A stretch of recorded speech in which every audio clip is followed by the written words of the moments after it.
I'm Annie. I'm currently in my dorm right now, and I just wanted to talk about this book that I recently read.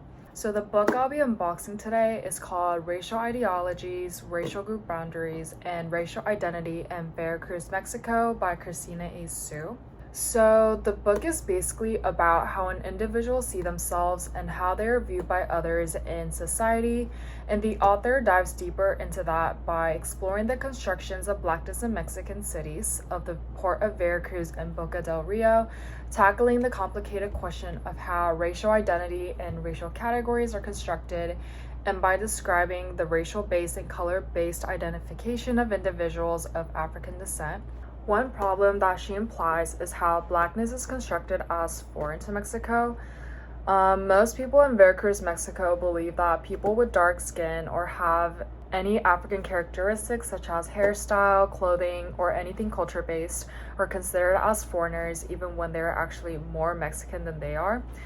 They basically dissociate skin color with Mexicanness, or even excluding blacks from Mexico. So she included multiple examples of real-life experiences people had in Veracruz regarding this problem. One of them was about a psychology professor named Bernardo. He was stopped by the immigration officers at an airport in Mexico City who requested him to prove that he was Mexican. He interpreted this harassment as being due to his Afro hairstyle and realized blackness is foreign to Mexico. Just because of his Afro hairstyle, they basically assumed that he was foreign. A similar situation happened to a friend of someone named Juan.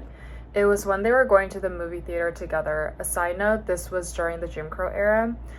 The movie theater attendant told Juan's friend to use the back entrance instead of the front entrance where everyone else basically entered through because he was black. His friend in fact was fully Mexican, but the attendant assumed that he was black because of his large lips and curly hair.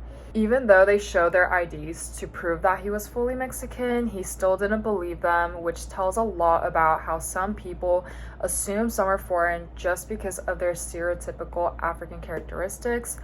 Juan concluded by saying this quote, which I think it basically summarizes the author's main point of the text. He said, "In the US, even if you're not black, but you have curly hair, that is enough." Just based on the title, I thought it would be about how the people in Veracruz, Mexico identifies themselves and how there might be boundaries between the people based on skin color, beliefs, ancestry, etc.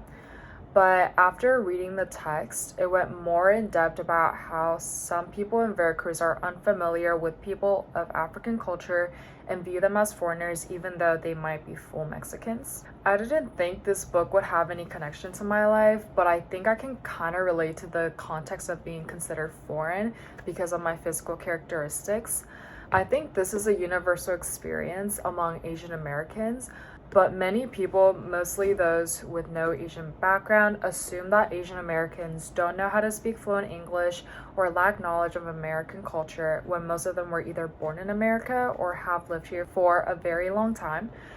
A few times in my life, like whenever I'm in public, like the grocery store with my sister, just talking in fluent English, some people, mostly like elderly people who are not Asian, would like come up to us and ask where we're from and how we're so good at speaking English.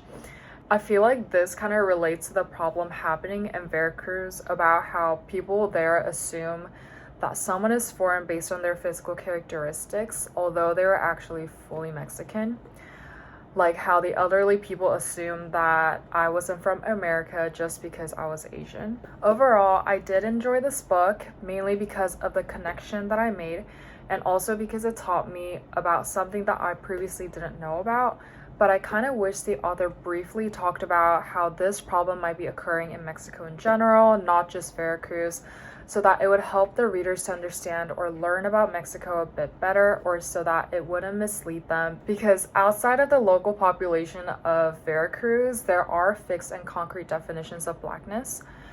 Anyways, I still enjoyed it, and I would recommend this text because the topic that is talked about is something I didn't know about and did not expect to be occurring in Mexico, and I feel like it would enlighten other people as well, like it did to me.